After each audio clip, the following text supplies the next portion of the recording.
धाकड़ खबर बेखौफसुमा बेबाक अंदाज।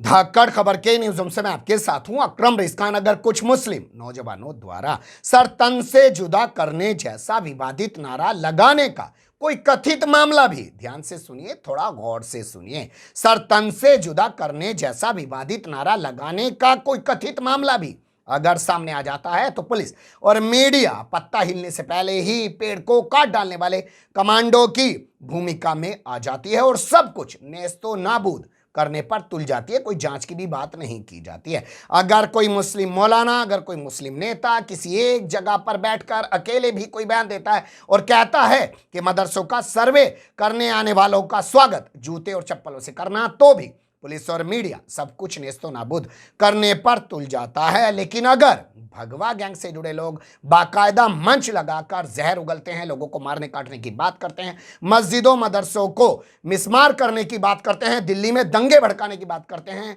और मुसलमानों के बहिष्कार की बात करते हैं, तो भी वहां मौजूद पुलिस वालों को कुछ दिखाई और सुनाई नहीं देता है। वहां मौजूद मीडिया को भी कुछ दिखाई और सुनाई देना बंद हो जाता है। अगर आपको यकीन नहीं आ रहा है तो 3 हिस्से में रिपोर्ट आपके सामने रखने जा रहा हूं, बोलती हुई तस्वीरों की जबानी खुद देख लीजिए, बाद में आप भी यही कहेंगे। चलते हैं खबर के पहले हिस्से की तरफ।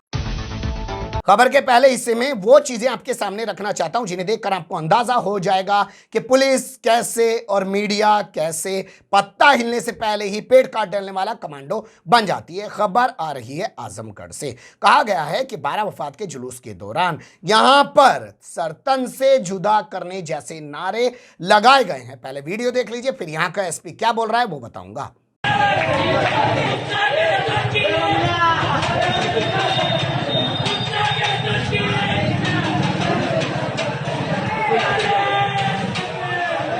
सुन लिया आपने। अब ये वीडियो वायरल होने के बाद यहाँ का एसपी बड़ा ही एक्टिव हो गया और उसने कहा है कि ये लोग सांप्रदायिक गुंडे हैं और इन गुंडों को जिला बदर किया जाएगा। चिन्हित करने के बाद सुन लीजिए इस एसपी की जबानी। आज थाना कोतवाली, पुरानी कोतवाली के पास कुछ नई उम्र के शरारती तत्वों द्वारा आपत्तिजनक नारे लगाने के संबंध में 2 वीडियो संज्ञान में आए हैं। इस संबंध में थाना कोतवाली पर मुकदमा पंजीकृत किया जा रहा है। इन शरारती तत्वों की पहचान कराकर इनके विरुद्ध कठोर दंडात्मक कार्रवाई की जाएगी। इसके अलावा इन्हें सांप्रदायिक गुंडों के रूप में चिन्हित कर इनके जिला बदर की कार्रवाई भी की जाएगी।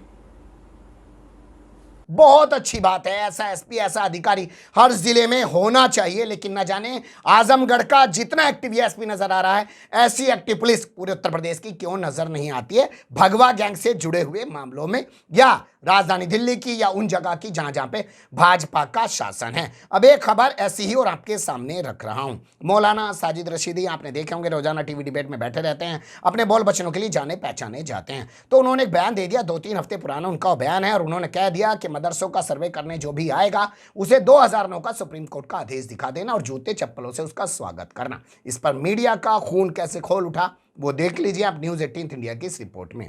ये बड़ी खबर इस वक्त की है। आपको बता दें कि साजिद रशीदी के बयान पर यह बड़ा विवाद हुआ है। बीजेपी ने रशीदी पर एक्शन की मांग की है क्योंकि यह बड़ा बयान सामने आया है।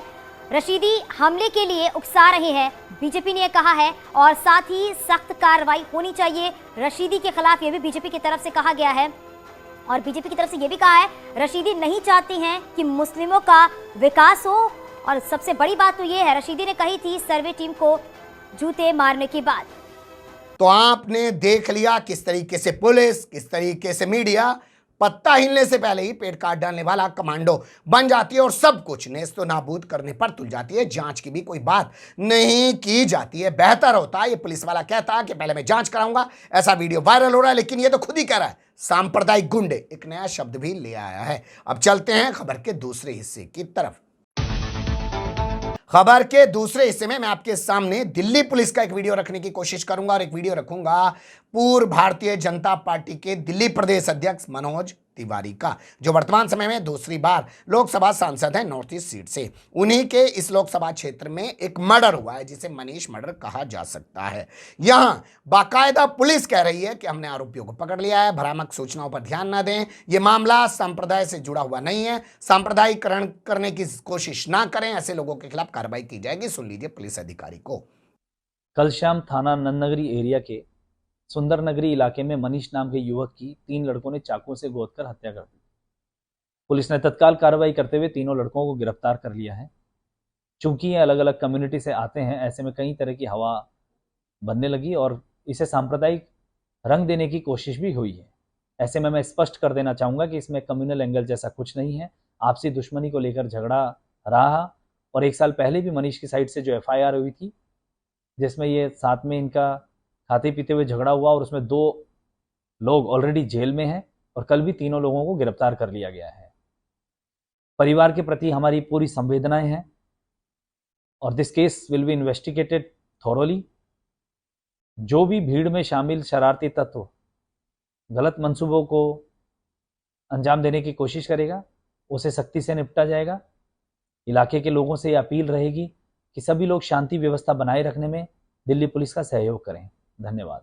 अब सोचिएगा, ये वीडियो 3 अक्टूबर का और जहर उगला गया है इसी जगह पर 9 अक्टूबर को, लेकिन ये अधिकारी अभी तक सामने नहीं आया। इसने कोई ट्वीट नहीं किया, कोई बयान नहीं दिया है। यानी ये पहले से सब चीजें जानता था, बावजूद उसके वहां पर वो सभा होने दी गई। ये अधिकारी अभी तक सीट पे क्यों है? इसको सस्पेंड कर देना चाहिए, इसके खिलाफ कार्रवाई की जानी चाहिए। और अगर आपको यकीन नहीं आ रहा है कि बीजेपी इस मामले को काफी दिनों से उठा रही है, तो सुन लीजिए मनोज तिवारी का बयान।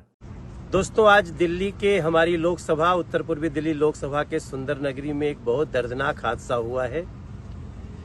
मनीष नाम के एक दलित युवक को 3 लोगों ने बड़े ही बेरहमी से चाकू मारकर हत्या कर दी है। हत्या करने वाले तीनों आलम, फैजाल और बिलाल, उनको पुलिस ने त्वरित कार्रवाई करके पकड़ लिया है। लेकिन ये घटना बहुत ही सुनियोजित ढंग से और बहुत बेरहमी से हुई है। मैं आप सबको इतनी प्रार्थना करना चाहता हूं कि शांति व्यवस्था बनाए रखने में आप सब मदद करें। जब से घटना हुई है मैं लगातार DCP के संपर्क में हूं।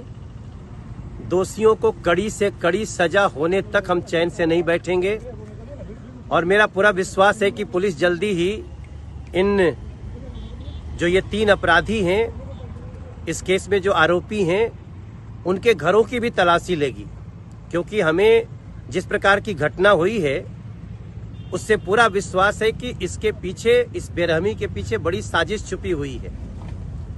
लेकिन फिर भी हमारी प्रार्थना है क्षेत्र का सांसद होने के नाते कि आप सब शांति व्यवस्था बनाए रखने में मदद करें। दोषियों को, अपराधियों को कड़ी से कड़ी सजा होगी और न्याय दिलाकर ही रहेंगे।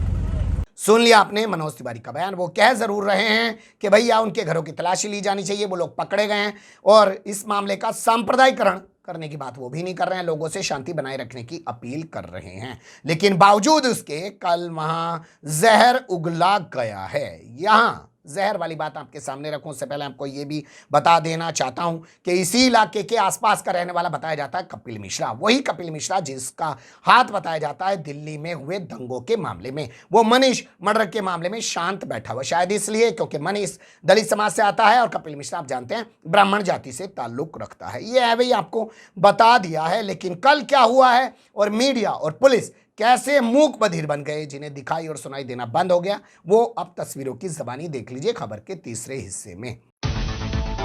सबसे पहले आपको बताते हैं कि प्रोग्राम क्या था। तो प्रोग्राम बताया जा रहा है, जो यहाँ छपी रिपोर्टों में कहा जा रहा है कि विश्व हिंदू परिषद नाम का संगठन है, उसके जरिए प्रोग्राम आयोजित किया गया जिसका नाम रखा गया विराट हिंदू सभा। तो विराट हिंदू सभा में एक के बाद एक साधु ने, जो अपने आप को साधु कह रहे हैं, संत कह रहे हैं, पता नहीं कहाँ से साधु और संत हैं, जो ऐसे जहरीले भाषण रात दिन दे रहे हैं, या इनके पास अपना कुछ है ही नहीं। इन्हें पता है कि जब तक ऐसे जहरीले भाषण नहीं देंगे इनको कहीं कोई पूछने वाला नहीं है। मस्जिद और मदरसों को खत्म करने की धमकी दी जा रही है, ऐलान किया जा रहा है। सुन लीजिए। करने की कोशिश किया तो आपकी एक मदरसा और एक भी मस्जिद नहीं बचेगा। करोड़ों लोग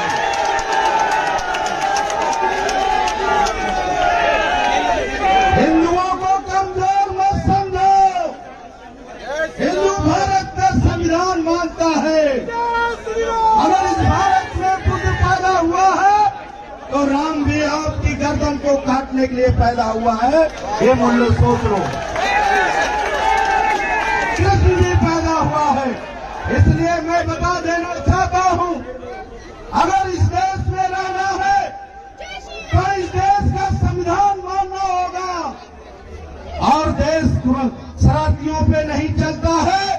ये देश संविधान पे चलता है, नहीं तो देश का गृह मंत्री आपको पाकिस्तान और बांग्लादेश का रास्ता दिखाएगा। ये मैं आपको बता देना चाहता हूँ। सुन लिया आपने। अब इससे भी अगला आपके सामने रखते हैं एक और साधु का। उसने कहा है कि सबको मार डाला जाएगा, काट डाला जाएगा। उसी की जबानी सुन लीजिए। लेकिन आज जो मनीष के साथ हुआ, बड़ा दुर्भाग्यपूर्ण, बड़े दुख के साथ कहना पड़ रहा है कि इस प्रकार की निर्मम हत्या, और सरकार की मंशा है कि दिल्ली को ऐसे आतताइयों मलेच्छों के द्वारा ऐसे निर्मम हत्याएं कराई जाए, क्योंकि उनके तो एक नहीं अनेक हैं। वो तो चाहते हैं कि एक नहीं 14 शादियां करेंगे, 40 पैदा करेंगे। तो हम सब भी इस पर ध्यान दें, इनको चुन चुन के मारने का कार्य करें। आज हमारी आबादी, हमारे कौशल भाई जानते हैं। सुन लिया। अब बात करते हैं भारतीय जनता पार्टी के नेताओं की, जो वाकई में एक राजनीतिक पार्टी है और जो कहती है कि हम कोई सांप्रदायिक पार्टी नहीं है, और उसकी जो जन्म देने वाली है आरएसएस, वो भी रात दिन अब ये दावा कर रहे हैं कि ना जी हम मुसलमानों के खिलाफ नहीं है, मुसलमानों को डराने की बेवजह कोशिश की जा रही है। लेकिन अब यहाँ उत्तरी दिल्ली से भारतीय जनता पार्टी का जो सांसद है, यहाँ के जो मुख्यमंत्री रहे साहिब सिंह वर्मा, उनका बेटा है, नाम इसका परवेश वर्मा, वो कह रहा है कि मुसलमान जहां भी मिले उनका बायकॉट कर दो। जहां जहां ये आपको दिखाई दे, मैं कहता हूं अगर इनका दिमाग ठीक करना है, इनकी तबीयत ठीक करनी है, तो एक ही इलाज है, वो है संपूर्ण बहिष्कार। आप इस बात से सहमत हो? हाथ खड़ा करके बोलो सहमत हो, और मेरे साथ बोलो हम इनका संपूर्ण बहिष्कार करेंगे। हम इनके दुकान रेडियो से कोई सामान नहीं खरीदेंगे, हम इनको कोई मजदूरी नहीं देंगे। आप एक काम कर लेना बस, ये इनका इलाज है। तो आज इतनी संख्या में आप आए हैं, पानी के अंदर बैठे हैं, मुझे सुन लिया आपने। कोई पहली बार इस तरीके के बयान नहीं दे रहा है। इससे पहले इनने दिल्ली चुनाव से पहले कहा था कि दिल्ली की ज़मीनों पर, पार्कों की ज़मीनों पर मस्जिदें बना रखी हैं, दरगाह बना रखी हैं, उन सबको मिटा देना चाहिए। शाहीन बाग के दौरान ये लोगों को डराता था कि वो तुम्हारी बहन बेटियों को उठा के ले जाएंगे अगर नरेंद्र मोदी और अमित शाह हार गए तो। मतलब ये अपने बयान देने के लिए जाना पहचाना जाता है। इससे पहले भी आज तक इसके खिलाफ कोई कार्रवाई नहीं की गई। अब सोचिए ये भी कि जो यहाँ का सांसद है मनोज तिवारी, वो किस भाषा में बात कर रहा है, और ये उत्तरी दिल्ली का सांसद है, यहाँ पे आके इस तरीके का जहर क्यों फैला रहा है। लोगों का कहना है कि जो नगर निगम के चुनाव होने हैं उसमें अपने आप को मेयर के तौर पर प्रेजेंट करना चाहता है, क्योंकि इसके इतने भड़काऊ बयान देने के बाद भी आज तक मोदी सरकार ने इसको मंत्री नहीं बनाया है। अब आपके सामने एक बयान रख देते हैं उत्तर प्रदेश की लोनी विधानसभा सीट से बीजेपी के विधायक नंदकिशोर गुर्जर का। उन्होंने ऐलान किया है कि जब पहले दंगा हुआ था तब भी हमने लोग बैठ जाते दिल्ली में, और अब आगे दंगा होगा, यानी आगे भी हम 50,000 लोग भेजेंगे। तो वे लोग किस काम के लिए भेजे जाएंगे आप समझ सकते हैं, पर अभी आप भाषण सुन लीजिए। लेकिन फिर किसी की औकात नहीं हुई, इसलिए मजबूत होना पड़ेगा। हम लोग किसी को छेड़ते नहीं, लेकिन अगर हमारी बहन बेटी को छोड़ दे तो उसको हम छोड़ते भी नहीं है। ये हमारा चरित्र है। दिल्ली के अंदर सीए पर दंगा हुआ, जब ये जिहादी हिंदुओं को मारना शुरू किए तो आप लोग थे, आपने घर में घुसा दिया। हमारे ऊपर आरोप लगा कि हम 2,500 लोग दिल्ली में घुसे। हम तो समझाने के लिए गए थे, लेकिन हम पे पुलिस ने मुकदमा दर्ज कर दिया कि हमने जिहादियों को मारने का काम किया। हमने जिहादियों को मारेंगे, हमेशा मारेंगे, लेकिन जो भारत माता को भारत माता मानता है, भारत माता की जय बोलता है, उसको हम बिल्कुल नहीं मारेंगे। जो भगवान श्री राम को अपना पूर्वज मानता है, उसको हम बिल्कुल कुछ नहीं कहेंगे। लेकिन जो हिंदुस्तान के अंदर आतंकवाद फैलाएगा, जो यहाँ इस तरह की हिंसक घटनाओं को अंजाम देंगे, आज के बाद कोई घटना न हो, ये संकल्प आप लीजिए। जाना एक दिन जरूर है, ये संकल्प लीजिए। और अगली योजना जो भी हो, जो भी संगठन की योजना यहाँ से बनती है, 9 से 50,000 आदमी, बड़ी बात नहीं कह रहा हूं मैं, आपको लग रहा होगा 50,000 आदमी जहां कहोगे नौनी से आएंगे आपके लिए। पहले भी दिल्ली में आए थे, पहले भी जब दिल्ली को जरूरत पड़ी है, क्योंकि हम दिल्ली को अलग नहीं मानते, जब जरूरत पड़ी। इतने तमाम भाषण मैंने आपके सामने रख दिए, पुलिस अधिकारी का बयान मैंने आपके सामने रखा। मुसलमानों के मामले में पत्ता हिलने से पहले ही पेड़ काट डालने वाले कमांडो की भूमिका में काम करने वाला मीडिया और पुलिस इस पूरे मामले पर खामोश है। किसी तरीके की कोई कार्रवाई कहीं होती हुई दिखाई नहीं दे रही है, लेकिन तमाम चीजें आपके संज्ञान में आना बेहद जरूरी है। इसलिए हमने सब चीजों को समेट के आपके सामने एक रिपोर्ट में रख दिया। जो भी आपकी राय हो कमेंट्स के रूप में जरूर दीजिएगा। खबर को लाइक कर सकते हैं, चैनल को सब्सक्राइब कर सकते हैं और ज्यादा से ज्यादा हमारी खबरों को शेयर कर सकते हैं। फिर ऐसे ही किसी सुलगते हुए या उलझते मुद्दे लेकर मैं आपके सामने हूंगा हाजिर। फिलहाल अभी मुझे दें इजाजत।